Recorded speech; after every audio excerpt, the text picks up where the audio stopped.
Hello everyone, bonjour tout le monde, Jean-Guy Bourguignon on EFA25 on this Wednesday, April 22nd. Today I want to talk about they have earned what they have. They have earned what they have, and why should they be made to suffer? Why should those, and I'm going to go back to the business leaders, the grassroots leaders of our nations, why should they be made to suffer? You know, yesterday I talked about the polls and what people are talking about in the news talk radios and the reliable sources out there. And some of the Leger polls are talking about the 80% of people find it positive from working out of the house. I would agree. I love working out of the office alone. I do. I get so much more done, so much more productive, less conversations. Conversations are good, right? But I believe in being productive. That's just me. I believe in being productive.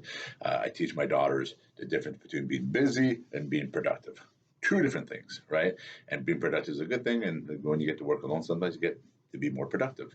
And I look at a lot of the business leaders, they are individuals that are made productive. Their DNA, they can't change it. It's who they are. They need to be productive. And a lot of these leaders, and some of them I know personally and throughout life, where they come from very, very, very humble backgrounds, very poor backgrounds. They have walked through paths of life that are different. And they've learned to climb the ladder of life, right? You climb the ladder of life, the struggles, and like the big stressors, to stay up at night, the long hours, the long days, etc. You know how many business leaders that I know that write a check, they direct deposit, payroll is done for their employees consistently, and they don't write themselves a check.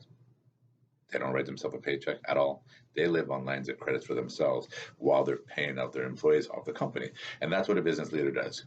Right, that's what business leaders do, and I look at that, like some of my companies, you don't even see profit for a year and a half, even longer, right? And there's people that go months and months and months and months and months without a salary, not that 2-week slice paycheck that I talked about in the past. And those business leaders, those same individuals that took that business that I talked about in the past and built it to where it is today, some of them multiple businesses, some of them multiple business buildings, some of them multiple whichever organization, global, and then it expands to philanthropy, and it expands to donations, and it expands to charity events, and it expands to sponsorship.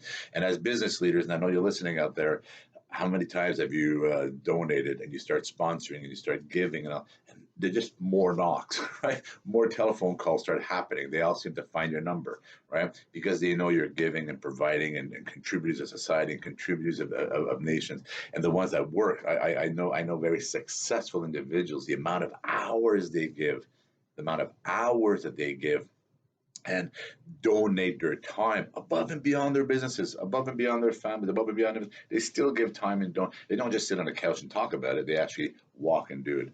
I always remember the George Clooney episode one time, and he was fighting for Sudan. At one point, Sudan probably still is, some of these poor countries, that it was one of the most dangerous place to live on earth, like one of the most dangerous places for women to live on earth at one point.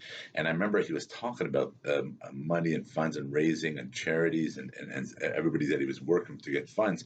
And the host made a comment about, I'm sure you're getting a lot of money out of the Republicans and blah, blah, blah. And what I respected about Mr. Clooney, he had stopped him and said, actually, they did most of the walking, right? And that's been my life experience. The quiet, successful business person, some of them that you wouldn't even know they have a lot of money, wouldn't even know the pedigree that they carry through life and the amount of money they give out to society, from government all the way down, from government all the way down. And sometimes from government, it's not by choice. Like I look at some of the permits out there where people are mind boggled. Just a a small project and your city fee is $120,000. Just that fee. That's not all the other fees. Beyond the hundreds of thousands of dollars. And I've talked about this before. You can take a property that's collecting $4,000 a year in revenue, and the business person take on the risk, and then they build this project and they triple and quadruple the tax base into perpetuity on their $2-3 million risk, and they wait a year and a half, 2 years before they see any revenue. And that's just one grain of sand in conversations here. When you look at businesses and what they put out and give, and I've talked about this before, some of the sidewalks you walk on, a lot of the parks and recreation you participate in, a lot of the sporting events and community charitable events, and et cetera, all these beautiful arches you see in certain streets and all that stuff, a lot of that comes from the business community. A lot of that comes from the business community. The same small businesses that now we want to sue, or we want to do this to, and we want to extract that from, and all these free programs now, all these big checks going out, all these amount of money, and God bless, right? Like all this money going out and everything that's going to be helping a lot of individuals, a lot of people. Who's going to get the bills?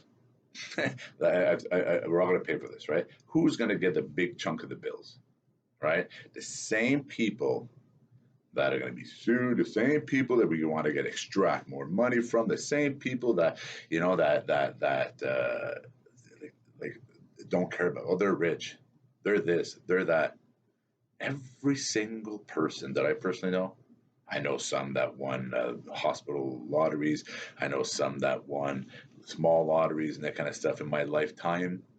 But everybody that I know that really have successful businesses and built good equity throughout life, number one is they all learned it.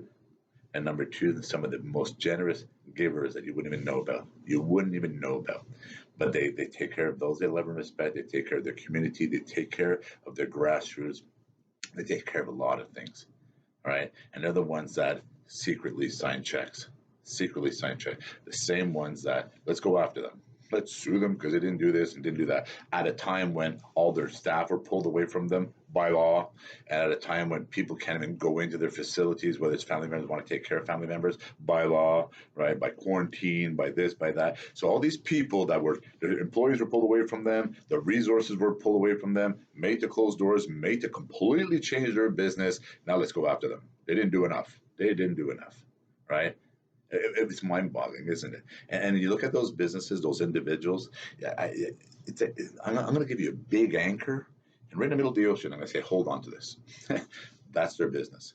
That's the massive amount of responsibilities over their heads, and not only for their families. They think of every single family, whether it's families of the units they own, the rental properties they own, or the families of those that can't make the commercial lease, or the families of all their employees, and some of them with hundreds of employees, thousands of employees, right? Successful individuals that care, that show up. I've worked with individuals. I remember a 16-year-old with a very successful businessman in Ottawa, and I was sweeping the parking lot as a 16-year-old kid. He came out with a broom and started sweeping with me. Swept for hours. The owner, right? The nice fancy car, the nice suits and everything, rolled up his sleeves, started sweeping beside me. I always remember that. Always remember that.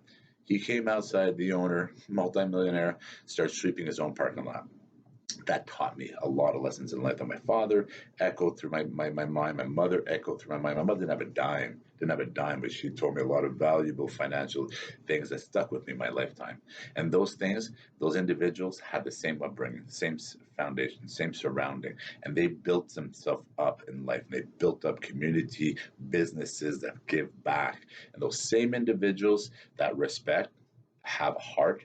I'm not sure when they got in the back of the bus. I'm not sure when they were told that they people that don't contribute, and I've talked about this before, the people that know everything but can't do anything, right? When did they go first? I never understood that right now, but I do know that we need to respect, and we need to have a listen to understand that those that have acquired through life, they have earned it, right? And it's going to be a story. Oh yeah, I know this guy. I don't know that guy.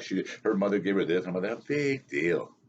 Like honestly, big deal, right? If your parents want to give you something, then they made a decision, right? They know your character. You're either going to blow it, or you're either going to grow it, right? You're either going to blow it or either going to grow it. One of the two. And if a parent chooses to do that because they sound parents, those that have earned, those that have built, and those that have acquired through hardship, will make sure when they pass on properly. All right. So it's none of your business. It's none of your business what families do with families. But what I do want to talk about is the lack of respect out there.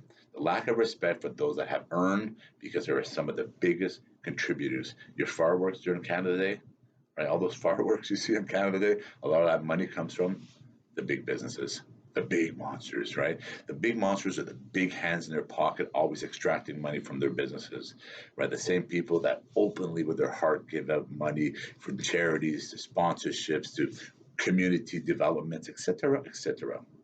So Jean-Guy Bourguignon, EFA25.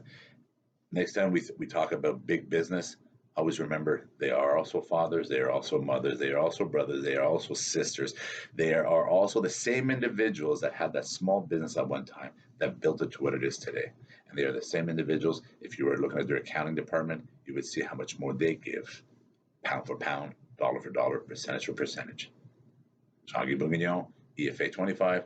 Thank you. Merci. Wishing each and every one of you a productive and healthy day. Thank you.